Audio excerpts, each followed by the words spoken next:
Welcome to TSAT. General studies పాఠ్యాంశాలలో భాగంగా science and technology గురించి తెలుసుకుంటూ ఉన్నాం.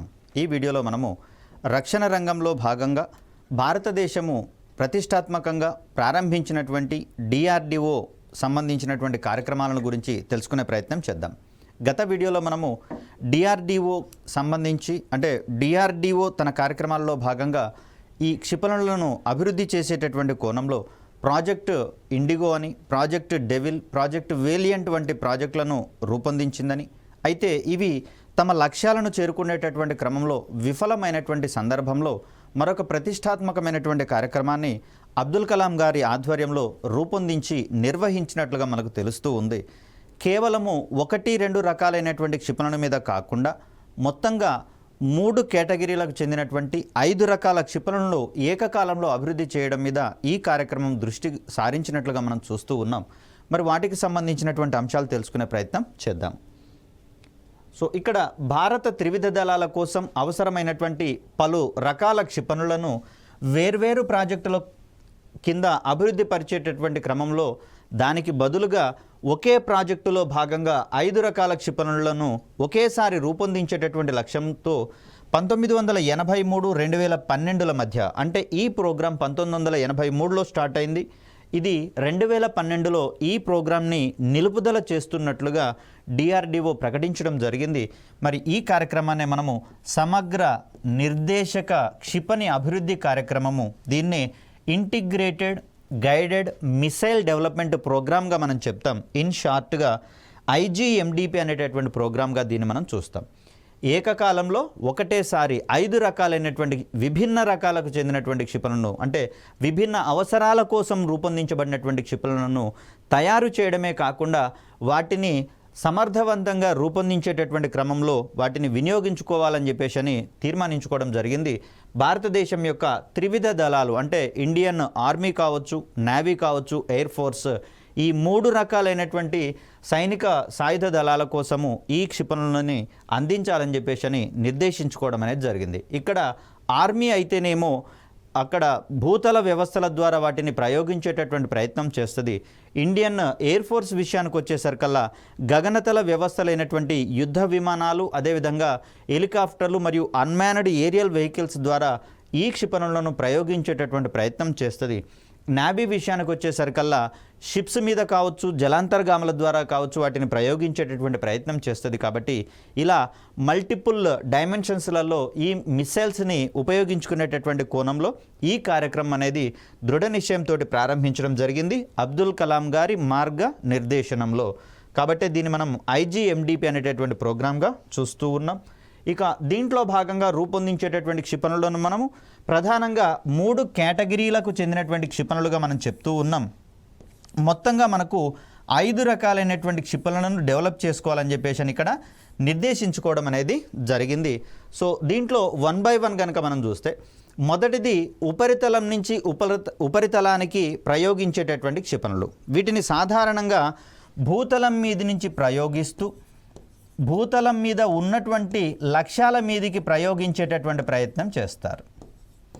సో లక్ష్యాలు కూడా భూతలం మీదనే ఉంటాయి. మరి వీటిని ప్రయోగించేటటువంటి కోణంలో 2 రకాలైనటువంటి క్షిపణులను అభివృద్ధి చెందించాలని చెప్పేసి నిర్దేశించుకోవడం జరిగింది. వాటిలో మొదటి రకము ఎస్ఆర్బిఎం, అంటే స్వల్ప శ్రేణి బాలిస్టిక్ క్షిపణిని రూపొందించుకోవాలని చెప్పేసి అనుకున్నాం. షార్ట్ రేంజ్ బాలిస్టిక్ మిసైల్, ఈ మిసైల్ని పృథ్వీ అనేటటువంటి కోడ్ నేమ్ తోటి ప్రయోగించాలని చెప్పేసి నిర్దేశించుకోవడం జరిగింది. మరొక క్షిపణిగా వాస్తవానికి దీన్ని ఐఆర్బిఎంగా కాక ఎంఆర్బిఎంగా రూపొందించుకోవాలని చెప్పేసి నిర్దేశించుకోవడం జరిగింది. అంటే మీడియం రేంజ్ బాలిస్టిక్ మిసైల్గా దీన్ని రూపొందించుకోవాలని చెప్పేసి నిర్దేశించుకోవడం జరిగింది. ఈ క్షిపణిని తదనంతర కాలంలో మారుతున్నటువంటి అవసరాల కోణంలో ఐసీబీఎంగా కూడా దీన్ని డెవలప్ చేసుకోవడం అనేది జరిగింది. మోస్ట్ ప్రాబబ్లీ అక్యురేట్గా ఉన్నటువంటి ఇన్ఫర్మేషన్ ప్రకారము అగ్ని క్షిపణిని రీఎంట్రీ టెక్నాలజీని పరీక్షించేటటువంటి కోణంలో దీన్ని రూపొందించుకున్నట్లుగా మనకు తెలుస్తూ ఉంది. సో ఇక్కడ రీఎంట్రీ టెక్నాలజీ అనేది మనకు స్పేస్ సెక్టార్లో కూడా కనిపిస్తూ ఉంటుంది. కాబట్టి కొంచెం జాగ్రత్తగా దీన్ని పరిగణించుకోవాలి. అయితే ఈ ఐజీఎండిపిలో భాగంగా రూపొందించబడినటువంటి అగ్ని శ్రేణిలోని మొదటి క్షిపణి ఏదైతే ఉందో దాంట్లో ఈ రీఎంట్రీ టెక్నాలజీ అనేది ఉండదు. ఎగ్జామినేషన్ పాయింట్ ఆఫ్ వ్యూలో ఇక్కడ మనకు కీలకమైనటువంటి ఏరియాగా ఇది కనిపిస్తూ ఉంది. ఎందుకంటే అగ్ని 1లో కాకుండా మిగిలిన అన్ని రకాలలో రీఎంట్రీ టెక్నాలజీ అనేది ఉంది. మరి అదేంటి సార్ ఇక్కడ రీఎంట్రీ టెక్నాలజీ వాడదాం అనుకున్నారు కదా అంటే ఇక్కడ మనకు సాధ్యం కాలేదు. దీన్ని రీఎంట్రీ టెక్నాలజీని అగ్ని 2 మిసైల్స్ నుంచి మనకు ఇండక్ట్ చేయడం అనేది జరిగింది. మరి ఆ కోణంలో ఈ క్రింది క్షిపణులలో రీఎంట్రీ సాంకేతికత ఉన్నటువంటి అగ్ని శ్రేణి క్షిపణులను గుర్తించండి అన్నప్పుడు అగ్ని 1 తప్పించి మిగిలిన అన్నింట్లలో ఈ సాంకేతికత ఉన్నట్లుగా మనం భావించాల్సి వస్తుంది. సో ఇక్కడ ఒకసారి రీఎంట్రీ సాంకేతికత అంటే ఏంటో గమనించేటటువంటి ప్రయత్నం చేద్దాం. ఇక్కడ బాలిస్టిక్ మిసైల్ని ప్రయోగించినటువంటి సందర్భంలో ఇది కొన్ని సందర్భాలలో భూమి యొక్క ఎగువ పొరలను కూడా దాటి ప్రయాణిస్తుంది అని చెప్పేసి మనం ఒక మాట మాట్లాడుకున్నాం. సో ఇలాంటి సందర్భంలో ఇది ప్రయోగించినటువంటి ప్రాంతం నుంచి ఎగువ పొరలకు ప్రయాణించేటటువంటి సందర్భంలో కనుక గమనిస్తే భూమికి దగ్గరగా ఉన్నటువంటి వాయు పొరల యొక్క సాంద్రత అధికంగా ఉంటుందనేటటువంటిది మనందరికీ తెలిసిందే.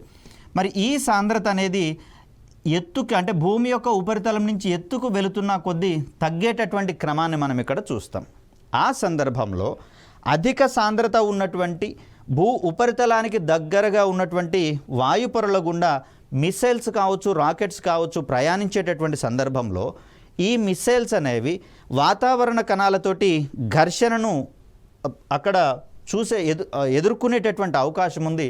మరి ఘర్షణ వల్ల ఉష్ణం వెలువడేటటువంటి అవకాశం ఉంది. కాబట్టి ఈ సందర్భంలో దిగువ పొరల నుంచి ఎగువ పొరలకు ప్రయాణించేటప్పుడు లేదా భూమి యొక్క ఉపరితలం నుంచి ఎగువ వాతావరణ పొరలకు ప్రయాణించేటటువంటి సందర్భంలో వాయు పొరల సాంద్రత తగ్గుతూ ఉంది. కాబట్టి ఆ సందర్భంలో ఇక్కడ ఘర్షణ వల్ల వెలువడేటటువంటి ఉష్ణం యొక్క పరిమాణం కూడా ఎగువకు ప్రయాణించేటటువంటి సందర్భంలో తగ్గేటటువంటి అవకాశం ఉంది. ఇక ఒక నిర్దిష్ట ఎత్తు దగ్గర అది వాయు పొరలను దాటిన తర్వాత లక్ష్యాలను ఛేదించేటటువంటి సందర్భంలో తిరిగి వాతావరణ పొరల గుండా ప్రయాణించాల్సి వస్తుంది. ఈ సందర్భంలో ఎగువ పొరలలో వాతావరణ పొరల యొక్క సాంద్రత తక్కువగా ఉంటుంది. కాబట్టి తక్కువ సాంద్రత ఉన్నటువంటి వాయు పొరల నుంచి అధిక సాంద్రత ఉన్నటువంటి వాయు పొరల గుండా అది ప్రయాణించాల్సి వస్తుంది. ఈ సందర్భంలో ఎగువ పొరలకు ప్రయాణించేటప్పుడేమో వాయు పొరల సాంద్రత తగ్గడం వల్ల ఘర్షణ తగ్గుతుంది, వెలువడే ఉష్ణం కూడా తగ్గుతుంది. కానీ ఎగువ పొరల నుంచి దిగువ పొరలకు వచ్చేటటువంటి సందర్భంలో ఇది తక్కువ సాంద్రత ఉన్న వాయు పొరల నుంచి అధిక సాంద్రత ఉన్న వాయు పొరల గుండా ప్రయాణించాల్సి వస్తుంది. కాబట్టి ఈ సందర్భంలో ఏర్పడేటటువంటి ఘర్షణ క్రమక్రమంగా పెరుగుతూ ఉంది. వెలువడేటటువంటి ఉష్ణం కూడా క్రమక్రమంగా పెరిగేటటువంటి అవకాశం ఉంది. మరి ఆ సందర్భంలో భూమి యొక్క వాతావరణంలోకి విశ్వాంతరాలంలోంచి ఉల్కలు వంటి శిలా ముక్కలు వచ్చేటటువంటి అవకాశం ఉంది. మరి ఇవన్నీ వాయుపొరల గుండా ప్రయాణించేటటువంటి సందర్భంలో గాలితో ఏర్పడేటటువంటి రాపిడి వల్ల అవి మార్గ మధ్యంలోనే మండి బూడిదగా మారేటటువంటి అంశాలను మనం చూస్తూనే ఉన్నాం. మరి వీటిని మనం ఉల్కాపాతం అనేటటువంటి అంశాలుగా చెప్తూ ఉన్నాం. మరి ఇప్పుడు మనం చెప్పుకుంటున్నటువంటి సన్నివేశము ఉల్కాపాతానికి మించినటువంటి సన్నివేశం ఏమీ కాదు. కాకపోతే అక్కడ ఉల్కలతోటి మనకు అవసరం లేదు, కానీ ఇక్కడ మిస్సైల్స్ తోటి మనకు అవసరం ఉంది. కాబట్టి వీటిలో ఉన్నటువంటి పేలుడు పదార్థాలు ఏవైతే ఉన్నాయో ఈ క్రమక్రమంగా పెరుగుతున్నటువంటి ఉష్ణాన్ని తట్టుకోగలిగేటటువంటి సామర్థ్యాన్ని కలిగి ఉండాల్సి వస్తుంది. మరి ఈ సామర్థ్యాన్ని మిస్సైల్స్కి కావచ్చు, స్పేస్కి సంబంధించినటువంటి రాకెట్స్కి కావచ్చు అందించేటటువంటి సాంకేతికతగా మనము రీఎంట్రీ టెక్నాలజీ గురించి చెప్పుకుంటూ ఉంటాం. రీఎంట్రీ టెక్నాలజీ ఉన్నటువంటి మిసైల్స్ కావచ్చు, రాకెట్స్ కావచ్చు భూమి యొక్క ఎగువ వాతావరణ పొరల వరకు ప్రయాణించి అవి సమర్థవంతంగా ఎగువ పొరల నుంచి దిగువ పొరలకు కూడా ప్రయాణించగలుగుతాయి. అలాంటి సందర్భంలో క్రమక్రమంగా పెరిగేటటువంటి అధిక ఉష్ణాన్ని తట్టుకునేటటువంటి పదార్థాలతోటి వాటిని ప్రత్యేకంగా తయారు చేయాల్సి వస్తుంది. మరి వీటికి సంబంధించినటువంటి కాంపోజిట్ మెటల్స్ అన్నిటినీ కూడా హైదరాబాద్లో ఉన్నటువంటి మిధాని అనేటటువంటి సంస్థ, మిశ్ర ధాతు నిగమ్ లిమిటెడ్ అనేటటువంటి సంస్థ మనకు హైదరాబాద్లో ఏర్పాటు అయ్యింది. ఇది వాటికి అవసరమైనటువంటి మిశ్రమ లోహాలను అందించేటటువంటి ప్రయత్నం చేస్తుంది. ఈ రీఎంట్రీ టెక్నాలజీని మొదటిసారిగా ఏ క్షిపణులలో ప్రయోగించాలని అనుకున్నాము అంటే దానికి సమాధానంగా మనము అగ్ని మిస్సైళ్లను గురించి పేర్కొనాల్సి వస్తుంది. సో ఇక్కడ రీఎంట్రీ టెక్నాలజీని కేవలం అగ్ని శ్రేణి మిస్సైళ్లలో మాత్రమే ప్రయోగించాలనుకున్నాం. ఇవి ఉపరితలం నుంచి ఉపరితలానికి ప్రయోగించే క్షిపణులుగా మనకు కనిపిస్తూ ఉన్నాయి.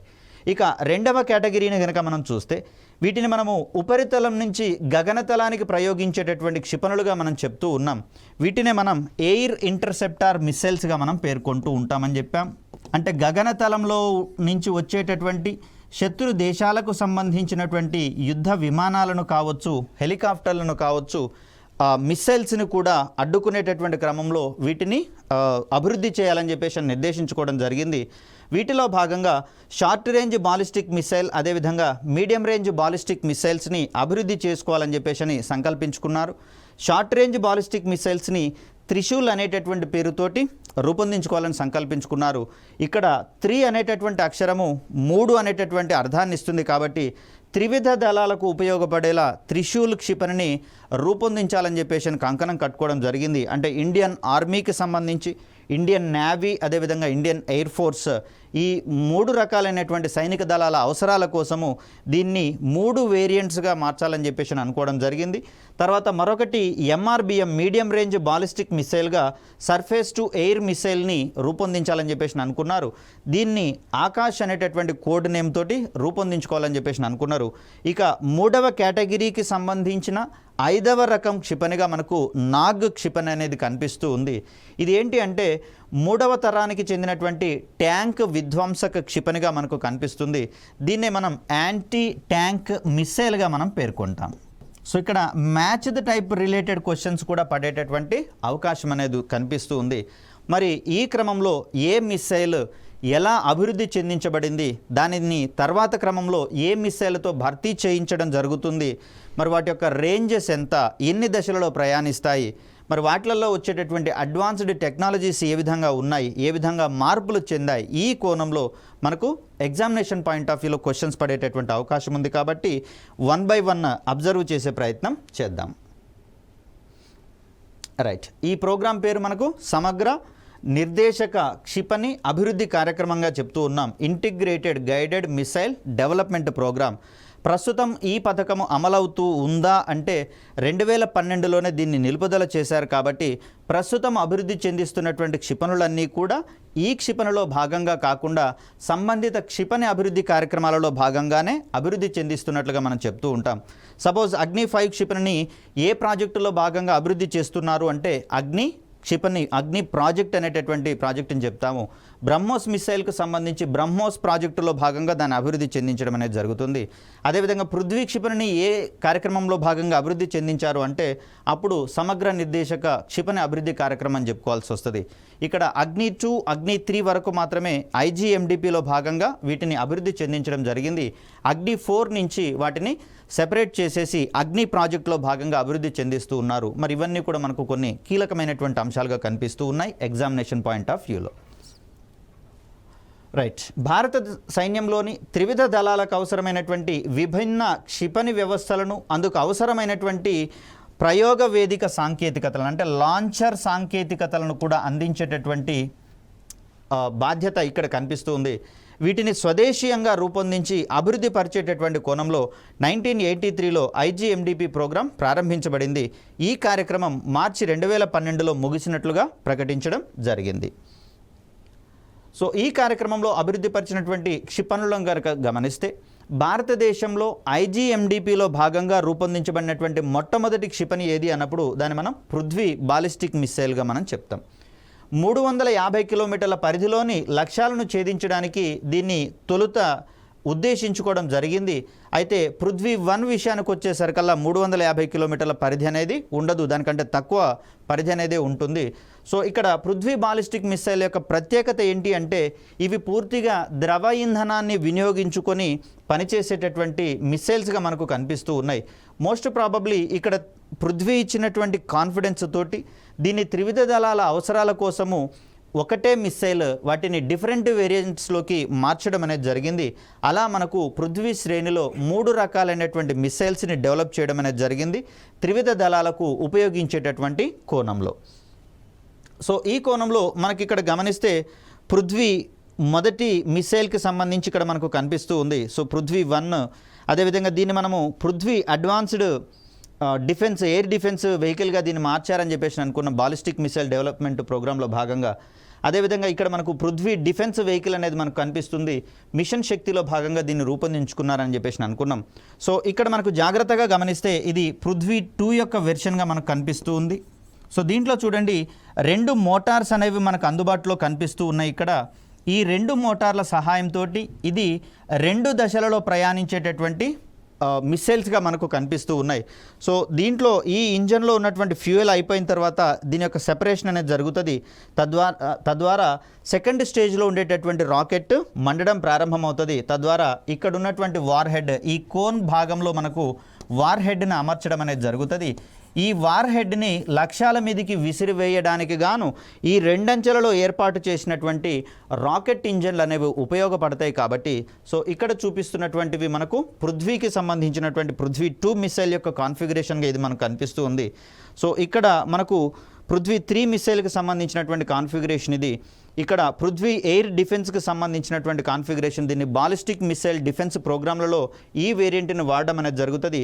ఇది మనకు 3 అంచెలలో ప్రయాణిస్తున్నట్లుగా మనం గమనించవచ్చు. సో మొదటి మోటార్ మొదటి దశలో మండితే ఇక్కడ అమర్చినటువంటి 2వ మోటార్ 2వ దశలో మండుతుంది. ఇక్కడ ఉంచినటువంటి 3వ మోటార్ 3వ దశలో మండుతూ ఇక్కడి నుంచి అది సమర్థవంతంగా శత్రుదేశాలు ప్రయోగించినటువంటి బాలిస్టిక్ క్షిపణులని గగనతలంలో ఉండగానే మార్గ మధ్యమంలో అడ్డుకునేటటువంటి ప్రయత్నం చేస్తుంది. ఇక మనకిక్కడ కనిపిస్తూ ఉన్నది పృథ్వీ డిఫెన్స్ వెహికల్ మిషన్ శక్తి అనేటటువంటి కార్యక్రమంలో భాగంగా దీన్ని డెవలప్ చేసుకొని ప్రయోగించుకోవడం అనేది జరిగింది. ఇక పృథ్వీ 1 విషయానికి వచ్చేసరికల్లా దీని యొక్క పరిధి కేవలం 150 కిలోమీటర్లు మాత్రమే కనిపిస్తూ ఉంది. ఒరిజినల్గా దీన్ని 350 కిలోమీటర్ల పరిధిలో ఉన్నటువంటి లక్ష్యాల మీదకి ప్రయోగించాలని చెప్పేసి అనుకున్నాం. కానీ ఇక్కడ జాగ్రత్తగా గమనిస్తే 150 కిలోమీటర్ల పరిధి అనేది కేవలము టాక్టికల్ మిసైల్స్కి మాత్రమే ఉండేటటువంటి రేంజ్గా మనకు కనిపిస్తుంది. మరి 350 కిలోమీటర్స్ అనేది మాత్రం మనకు 300 నుంచి 1000 కిలోమీటర్ల పరిధిలో ఉండేటటువంటి క్షిపణులను మనము ఎస్ఆర్బిఎంలుగా ఏర్పాటు చేసుకుంటాం. కానీ ఇక్కడ పృథ్వీని ఎస్ఆర్బిఎంగా డెవలప్ చేసుకోవాలనుకున్నా కూడా మనకున్నటువంటి అడ్వాన్స్మెంట్స్ ప్రకారము అప్పటికున్నటువంటి సాధన సాంకేతిక సామర్థ్యాల ప్రకారము దీని యొక్క పరిధి 150 కిలోమీటర్స్గానే కనిపిస్తూ ఉంది. అదేవిధంగా చూస్తే 1000 కిలోల పేలోడ్ సామర్థ్యంతో దీన్ని రూపొందించినట్లుగా మనకు గమనిస్తూ ఉన్నాం. ఇక్కడ మరొక ముఖ్యమైనటువంటి విషయం ఏంటంటే 1000 కిలోల పేలోడ్ని 150 కిలోమీటర్ల పరిధిలో ఉన్నటువంటి లక్ష్యాల మీద గనక విసరగలిగితే, ఒకవేళ పేలోడ్ యొక్క బరువును గనక తగ్గిద్దాము 500 కిలోలు అనుకున్నప్పుడు అప్పుడు ఇది 250 నుంచి 300 కిలోమీటర్లు దూరం ప్రయాణించగలిగేటటువంటి సామర్థ్యాన్ని ప్రదర్శిస్తుంది. అంటే పేలోడ్ యొక్క బరువు తగ్గుతూ ఉన్నటువంటి సందర్భంలో దాని యొక్క పరిధి పెరిగేటటువంటి అవకాశం ఉందనేది గుర్తుపెట్టుకోవాలి.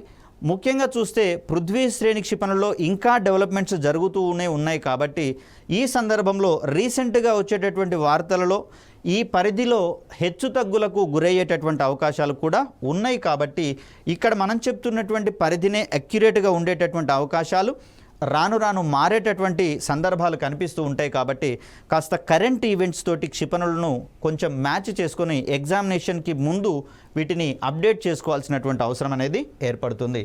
అలా పృథ్వీ 1 క్షిపణి ప్రస్తుతము పృథ్వీ 1 క్షిపణిని మనకు ప్రహార్ అనేటటువంటి క్షిపణితోటి రీప్లేస్ చేసేటటువంటి ప్రయత్నాల కోసం చూస్తూ ఉన్నాం. మోస్ట్ ప్రాబబ్లీ పృథ్వీ అనేది ప్రస్తుతము అవుట్డేటెడ్ ఇర్రిలవెంట్ మిస్సైల్స్గా డిఆర్డిఓ భావిస్తున్నటువంటి తరుణంలో వీటికి ప్రత్యామ్నాయాలుగా ప్రహార్, ఇవి పూర్తిగా ఘన ఇంధనంతో పనిచేసేటటువంటి క్షిపణులుగా మనకు కనిపిస్తూ ఉన్నాయి. దీని తర్వాత ప్రళయ్ అనేటటువంటి 2 రకాల క్షిపణులని డెవలప్ చేస్తూ ఉంది డిఆర్డిఓ. సో పృథ్వీకి ప్రత్యామ్నాయంగా ఈ క్షిపణులు పనిచేస్తూ ఉన్నాయి. కాబట్టి వాటిని కూడా మనం జాగ్రత్తగా దృష్టిలో ఉంచుకోవాలి. ఇక పృథ్వీ 2 విషయానికి వచ్చేసరికల్లా భారత వైమానిక దళం కోసం దీన్ని రూపొందించడం జరిగింది. మరి పృథ్వీ 1 ఎవరి కోసము అంటే అది ఇండియన్ ఆర్మీకి సంబంధించి భారత పదాతి దళానికి సంబంధించినటువంటి మిసైల్గా దాన్ని మనం చూస్తాం. ఇండియన్ ఎయిర్ ఫోర్స్కి సేవలు అందించేటటువంటి కోణంలో రూపొందించబడిన క్షిపణిగా మనకు పృథ్వీ 2 అనేది కనిపిస్తుంది. దీన్ని పృథ్వీ 1 వెర్షన్ నుంచి అప్గ్రేడ్ చేసినట్లుగా మనం గమనించవచ్చు. సో ఇక్కడ దీని యొక్క రేంజ్ విషయానికి వచ్చేసరికల్లా 350 కిలోమీటర్ల రేంజ్ అనేది దీనికి ఉంది. దీని యొక్క పేలోడ్ సామర్థ్యం వచ్చేసి 500 కిలోలు. అంటే 500 కిలోల బరువు ఉన్నటువంటి పేలోడ్స్ని 350 కిలోమీటర్ల దూరంలో ఉన్నటువంటి లక్ష్యాలను ఛేదించేటందుకు ఉపయోగపడుతుంది. ఒకవేళ దీని యొక్క పేలోడ్ సామర్థ్యాన్ని పెంచి 1000 కిలోల బరువు ఉన్నటువంటి వార్ హెడ్ని కనుక అక్కడ అమర్చినట్లయితే 350 కిలోమీటర్ల కంటే తక్కువ దూరంలో ఉన్న లక్ష్యాల మీదకి అది పనిచేసేటటువంటి ప్రయత్నం చేస్తుంది. సో ఇది కూడా ఏక అంచెలో ప్రయాణిస్తూ ద్రవ ఇంధనాన్ని వాడుకునేటటువంటి మిసైల్గా మనకు కనిపిస్తూ ఉంది. పృథ్వీ 2 విషయానికి వచ్చేసరికల్లా మనకి ఇక్కడ పిక్చర్లో కనిపిస్తుంది పృథ్వీ 2 శ్రేణి పృథ్వీ 2 మిసైల్ అనేటటువంటిది అక్కడ లాంచ్ చేసేటటువంటి క్రమాన్ని మనం చూడవచ్చు. సో ఇక్కడ పృథ్వీ 3 అనేటటువంటి ఈ క్షిపణిని ధనుష్ అనేటటువంటి కోడ్ నేమ్ తోటి పిలుస్తాం. అంటే పృథ్వీ 3 క్షిపణికి ఉన్నటువంటి మరొక పేరు ధనుష్ అనేటటువంటిది. ఎందుకు దీన్ని ధనుష్గా వ్యవహరిస్తున్నాము అంటే ఈ క్షిపణిని నావికాదళం కోసం అప్గ్రేడ్ చేయడం అనేది జరిగింది. సో నావికాదళం కోసం ఉద్దేశించబడినటువంటి పృథ్వీ యొక్క క్షిపణి రూపాంతరాన్ని ఎలా పిలుస్తారు అనేటటువంటి కోణంలో గతంలో క్వశ్చన్ రావడం జరిగింది. దీన్ని ధనుష్ అనేటటువంటి క్షిపణిగా పిలుస్తూ ఉంటాం. నావికాదళ అవసరాల కోసం ఇండియన్ నేవీ కోసం రూపొందించబడినటువంటి మిస్సైల్గా మనకు పృథ్వీ 3 అనేది కనిపిస్తుంది. ఇది 350 కిలోమీటర్ల పరిధిలో ఉన్నటువంటి లక్ష్యాలను ఛేదించేటటువంటి షిప్ టు షిప్ మిస్సైల్గా దీన్ని పరిగణిస్తాం. అంటే నౌకల ద్వారా ప్రయోగించబడుతూ నౌకలను ధ్వంసం చేసేటటువంటి కోణంలో ఈ క్షిపణి ఉపయోగపడుతున్నట్లుగా దీన్ని మనం చూస్తూ ఉన్నాం. దీని యొక్క పేలోడ్ సామర్థ్యం వచ్చేసరికల్లా మనకు 500 నుంచి 1000 కిలోల బరువు ఉన్నటువంటి పేలోడ్లను మోసుకొని పోగలుగుతుంది. అదేవిధంగా దీన్ని దీర్ఘశ్రేణి బాలిస్టిక్ క్షిపణిగా కూడా అప్గ్రేడ్ చేయాలని చెప్పేసి సంకల్పించుకుంటూ ఉన్నారు. దీనికోసము దీన్ని మరిన్ని అడ్వాన్స్మెంట్స్ కోసము ట్రై చేస్తూ ఉన్నారు. ఇప్పటికే ఈ పృథ్వీ క్షిపణులలో పృథ్వీ ఎయిర్ డిఫెన్స్ అనేటటువంటి వేరియంట్ ఒకటి ఉన్నట్లుగా మనం చూస్తూ ఉన్నాం. దీన్ని బాలిస్టిక్ మిసైల్ డిఫెన్స్ సిస్టమ్స్లలో ఉపయోగించుకుంటున్నారని చెప్పేసి అన్నాం. ఇంకొకటి పృథ్వీ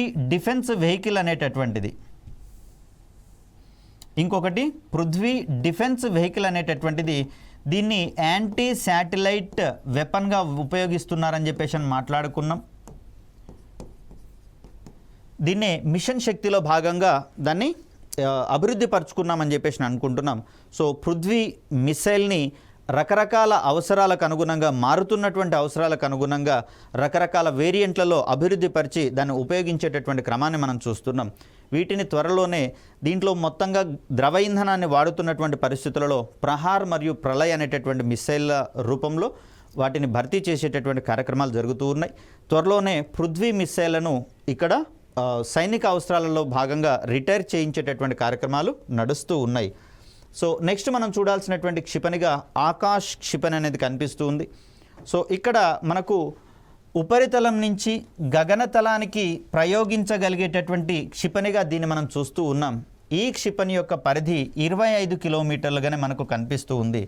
మనకు ఉద్దేశాలు ఘనంగా కనిపిస్తూ ఉన్నా కూడా మనకున్నటువంటి సాంకేతికత కొంచెం లిమిటెడ్గా ఉన్నటువంటి పరిస్థితులలో తక్కువ పరిధికే పరిమితమైనా కూడా తదనంతర కాలంలో అమోఘమైనటువంటి మిస్సైల్స్ని రూపొందించుకోవడం జరిగింది డిఆర్డిఓ తనకున్నటువంటి అమోఘమైన మానవ వనరులను ఆధారంగా చేసుకొని. సో ఇక్కడ దీన్ని మనము సర్ఫేస్ టు ఎయిర్ మిస్సైల్గా మనం చెప్తూ ఉన్నాం. సో భూతలం నుంచి గగనతలంలో ఉన్నటువంటి లక్ష్యాల మీదకి వీటిని ప్రయోగించేటటువంటి ప్రయత్నం చేస్తారు. ఆ సందర్భంలో దీన్ని ఎయిర్ ఇంటర్సెప్టార్ మిసైల్స్గా మనం పరిగణిస్తూ ఉంటాం. మరి దీంట్లో ఉన్నటువంటి ప్రత్యేకతల గురించి మనం కాస్త మాట్లాడుకోవాల్సినటువంటి అవసరం ఉంది. మధ్యశ్రేణి సూపర్ సోనిక్ బాలిస్టిక్ మిసైల్గా దీన్ని అభివృద్ధి పరచాలని చెప్పేసి అనుకున్నాం. అఫ్కోర్స్ అనుకున్న లక్ష్యానికి కొంచెం తక్కువలోనే దీన్ని డెవలప్ చేసుకోవడం అనేది జరిగింది. అయితే దీంట్లో అత్యాధునికమైనటువంటి సాంకేతికతల్ని ఇండక్ట్ చేయడం అనేది జరిగింది. సో ఇది తన యొక్క లక్ష్యాలను గుర్తించేటటువంటి క్రమంలో స్వదేశీయంగా రూపొందించినటువంటి రాజేంద్ర రాడార్ను ఉపయోగించుకోవడం జరిగింది. అదేవిధంగా చూస్తే రామ్జెట్ ప్రొపల్షన్ సిస్టమ్ అనేటటువంటి ఒక టెక్నాలజీని దీంట్లో అడాప్ట్ చేసుకోవడం అనేది జరిగింది. సో ఇలాంటి ఆధునిక సాంకేతికతలు మనకిక్కడ ఈ ఆకాష్ మిస్సైల్లో కనిపిస్తున్నట్లుగా మనం చూస్తాం. సో ఏంటి రామ్జెట్ ప్రొపల్షన్ సిస్టమ్ అంటే మనకు రాకెట్లు కావచ్చు, మిసైల్స్ కావచ్చు పనిచేయడంలో ప్రొపెల్లెంట్స్దే కీలక పాత్ర అని చెప్పుకున్నాం. ఈ ప్రొపెల్లెంట్స్లో సుమారుగా 70% వరకు ఆక్సిడైజర్ అనేది ఉంటుంది. ఏం పని చేస్తుంది ఆక్సిడైజరు అంటే ఇక్కడ ప్రొపెల్లెంట్స్లో భాగంగా వాడుతున్నటువంటి ఫ్యూయల్ ఏదైతే ఉందో, ఇంధనం ఏదైతే ఉందో, ఈ ఇంధనము మండడానికి అవసరమైనటువంటి ఆక్సిజన్ని నిరంతరాయంగా సప్లై చేస్తూ ఇంధనం పూర్తిగా మండేందుకు ఇది దోహదం చేస్తుంది. కాబట్టి ఇంధనం నుంచి వచ్చేటటువంటి మొత్తం శక్తిని ఉపయోగించుకొని ఇవి ముందుకు ప్రయాణించేటటువంటి ప్రయత్నం చేస్తాయి. మరి ఆ సందర్భంలో ప్రొపెల్లెంట్స్లో అధికంగా ఉండేటటువంటి కాంపోనెంట్ ఏంటి అంటే ఆక్సిడైజర్ అని చెప్పుకుంటాం. ఇక్కడ 1 టన్ను పరిమాణంలో ప్రొపెల్లెంట్స్ని కనుక మనం వాడుతున్నటువంటి పరిస్థితులలో మరి టన్ను అంటే 1000 కిలోలు కనిపిస్తుంది. కాబట్టి ఈ 1000 కిలోలలో 700 కేజీలు మనకు ఆక్సిడైజర్ కనిపిస్తూ ఉంది. కేవలము 300 కిలోలు మాత్రమే ఒరిజినల్గా ఫ్యూయల్ అనేది కనిపిస్తూ ఉంది. మరి ఆక్సిడైజర్ని భూమి మీద నుంచే ముందుగానే దాంట్లో నింపుకొని ప్రయోగించినటువంటి సందర్భంలో ఇక్కడ మిస్సైల్ యొక్క బరువు కూడా అమాంతం పెరిగేటటువంటి అవకాశం ఉంది. మరి మిస్సైల్స్ యొక్క బరువు పెరుగుతున్నటువంటి సందర్భంలో దాన్ని అమాంతం మోసుకొని పోవడానికి అవసరమయ్యేటటువంటి ఇంధనం యొక్క పరిమాణం కూడా గణనీయంగా ఉండేటటువంటి అవకాశం ఉంది. కాబట్టి ఈ సందర్భంలో ఈ మిస్సైల్ యొక్క బరువును తగ్గించాలి అంటే ఇంధనాన్ని తగ్గించామనుకోండి అవి తక్కువ పరిధిలోకే ప్రయాణించేటటువంటి ప్రయత్నం చేస్తాయి. అలా కాకుండా ఈ ఆక్సిడైజర్ని కనుక తగ్గించగలిగితే, ఆక్సిడైజర్ పరిమాణాన్ని కనుక తగ్గించగలిగితే మిస్సైల్ యొక్క పరిమాణం తగ్గుతుంది. అదేవిధంగా తక్కువ ఫ్యూయల్ తోటే మిస్సైల్స్ సుదూరాలకు ప్రయాణించేటటువంటి అవకాశం కూడా ఉంది. మరి దీనికి ప్రత్యామ్నాయంగా రూపొందించబడిందే మనకు రామ్జెట్ ప్రొపల్షన్ సిస్టమ్. మరి ఈ సిస్టమ్ ఏం పని చేస్తుంది అంటే ఇక్కడ మిస్సైల్ అనేది ముందు భాగం ఇలా ఉంటుంది. సో దీంట్లో కొనదేరినటువంటి భాగంలో కొంత గ్యాప్ అనేది లోపలికి గాలిని ఎలో చేయడానికి ఉద్దేశించబడుతూ ఉంటుంది. మరి ఇలా మిసైల్ ముందుకు ప్రయాణించేటటువంటి క్రమంలో గాలి అనేది దాని లోపలి భాగంలోకి ప్రవేశిస్తుంది. ఈ లోపలికి ప్రవేశించిన గాలిలో ఉన్న ఆక్సిజన్ అది కలెక్ట్ చేసుకొని ఇంధనాన్ని మండించేటటువంటి క్రమంలో ఇక్కడ కలెక్ట్ చేసుకోబడినటువంటి ఆక్సిజన్ని వినియోగించుకునే ప్రయత్నం చేస్తుంది. అలా ఆక్సిడైజర్ల ద్వారా అందేటటువంటి ఆక్సిజన్ని కాకుండా సహజంగా అది మార్గమధ్యంలో ప్రయాణిస్తున్నటువంటి క్రమంలో దానిలోకి ప్రవేశించినటువంటి గాలిలోని ఆక్సిజన్ని కలెక్ట్ చేసుకొని ఇంధనాన్ని మండించడానికి ప్రయత్నం చేస్తుంది. కాబట్టే ఈ ఆకాశ్ మిస్సైల్ యొక్క బరువు తక్కువగా ఉండేటటువంటి అవకాశం ఉంది. తద్వారా తక్కువ ఎనర్జీ తోటి, తక్కువ ఫ్యూయల్ తోటి ఇది ప్రయాణించేటటువంటి స్వభావాన్ని ప్రదర్శిస్తాయి. ఇది ఒక టెక్నాలజీ డెమాన్స్ట్రేషన్ ఎక్స్పెరిమెంట్గా మనం భావిస్తూ ఉన్నాం. కాబట్టి పరిధి 25 కిలోమీటర్లే వచ్చినా కూడా మనకు అవసరమేం లేదు. బ్రహ్మోస్ అనేటటువంటి క్షిపణిలో ఇదే సాంకేతికతను వాడడం ద్వారా బ్రహ్మోస్ క్షిపణి యొక్క పరిధిని అమాంతం 600 కిలోమీటర్ల వరకు పెంచేటటువంటి అవకాశం అనేది లభించింది. తద్వారా బ్రహ్మోస్ మిసైల్ సూపర్సోనిక్ వేగాలతో ప్రయాణించేటటువంటి సందర్భంలో ఇలాంటి రామ్జెట్ ప్రొపల్షన్ సిస్టమ్స్ అనేటటువంటివి మనకు కనిపిస్తూ ఉన్నాయి. దీన్నే మనము స్పేస్ టెక్నాలజీలో అడ్వాన్స్డ్ బ్రీతింగ్ ప్రొపల్షన్ ప్రోగ్రామ్గా మనం వాడుకున్నాము. సో దీనికి సంబంధించినటువంటి విషయాలు అక్కడ మనం గమనించేటటువంటి ప్రయత్నం చేద్దాం. సో ఆకాశ్ మిస్సైల్లో ఉన్నటువంటి సాంకేతికతలలో స్వదేశీయంగా రూపొందించబడినటువంటి రాజేంద్ర రాడార్, అదేవిధంగా రామ్జెట్ ప్రొపల్షన్ సిస్టమ్. ఈ రామ్జెట్ ప్రొపల్షన్ సిస్టమ్ అనేది కేవలము క్షిపణులలో మాత్రమే పనిచేస్తోంది. అదేవిధంగా వాటిని రాకెట్లలోకి ప్రయాణించాలి అంటే, రాకెట్లలో వాడాలి అంటే మరింత మెరుగుపరిచి వాడాల్సినటువంటి అవసరం ఏర్పడుతుంది. సో ఇక్కడ ఈ ఆకాశ్ మిస్సైల్ యొక్క పనితీరును కనుక గమనిస్తే అమెరికాకు చెందినటువంటి ప్యాట్రియాట్ క్షిపణులను పోలి ఉన్నట్లుగా కనిపిస్తూ ఉంది. మరి ఈ ఆకాశ క్షిపణుల తయారీలో భారత్ డైనమిక్స్ లిమిటెడ్ పాలు పంచుకుంటున్నట్లుగా మనకు కనిపిస్తూ ఉంది. అభివృద్ధి చేసేదేమో డిఆర్డిఓ, తన ఆధీనంలో ఉన్నటువంటి రక్షణ సంబంధమైనటువంటి ప్రయోగశాలల ఆధ్వర్యంలో తయారు చేసేటటువంటి వాటి విషయంలో కీలక పాత్ర పోషించేది భారత్ డైనమిక్స్ లిమిటెడ్గా మనం చూస్తాం. సో నెక్స్ట్ మనం చూడాల్సింది త్రిశూల్ క్షిపణి. సో దీన్ని త్రివిధ దళాల అవసరాలకు ఉపయోగపడేలా రూపొందించాలని చెప్పేసి అనుకున్నాం. అంటే ఆర్మీకి సంబంధించి చూస్తే సర్ఫేస్ టు సర్ఫేస్ మిస్సైల్గా దీన్ని అభివృద్ధి చేసుకోవాలి, ఉపరితలం నుంచి ఉపరితలం మీద లక్ష్యాలకు ప్రయోగించబడేలా. నేవీకి సంబంధించి చూస్తే సముద్రతలం నుంచి భూతలము లేదా సముద్రతలం నుంచి సముద్రతలం మీద లక్ష్యాల మీదకి ప్రయోగించాలని చెప్పేసి అనుకుంటూ ఉన్నాం. ఎయిర్ ఫోర్స్ విషయానికి వచ్చేసరికల్లా అక్కడ గగనతలం నుంచి ఉపరితలం మీద ఉన్నటువంటి లక్ష్యాలను ఛేదించేటటువంటి కోణంలో దీన్ని రూపొందించాలని చెప్పేసి అనుకున్నారు. సో ఆ సందర్భంలో ఈ త్రిశూల్ క్షిపణి కూడా ఘన ఇంధనాన్ని ఉపయోగించుకుంటూ 9 కిలోమీటర్ల పరిధిలో ఉండేటటువంటి లక్ష్యాల మీదకి దీన్ని ప్రయోగించబడేలా రూపొందించారు. పేలోడ్ సామర్థ్యం విషయానికి వచ్చేసరికల్లా 15 కిలోల బరువైనటువంటి పేలుడు సామాగ్రిని ఇది మోసుకొని పోయేటటువంటి ప్రయత్నం చేస్తుంది. ఇక పనితీరులో ఇది కాస్త విఫలమైనట్లుగా మనకు గమనిస్తూ ఉన్నాను. కాబట్టి నేవీకి అవసరమైనటువంటి యాంటీ సీ స్కిమ్మింగ్ మిస్సైల్గా దీన్ని రూపొందించారు. తదనంతర కాలంలో వీటిని బ్రహ్మపుత్ర తరగతికి చెందినటువంటి ఫ్రిగేట్ల ద్వారా వీటిని ఉపయోగించుకునేటటువంటి ప్రయత్నం చేస్తూ ఉన్నారు. దీని యొక్క ప్రయోగ వ్యవస్థను భారత్ డైనమిక్స్ లిమిటెడ్ అభివృద్ధి పరిచినట్లుగా మనకి ఇక్కడ గమనిస్తూ ఉన్నాం.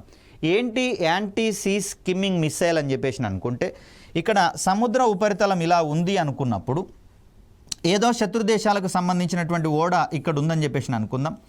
ఇక్కడ భారతదేశానికి సంబంధించినటువంటి ఏదైనా ఫ్రిగేట్ అంటే ఒక చిన్న యుద్ధ అవసరాల కోసం వాడేటటువంటి షిప్గా మనం చూస్తాం.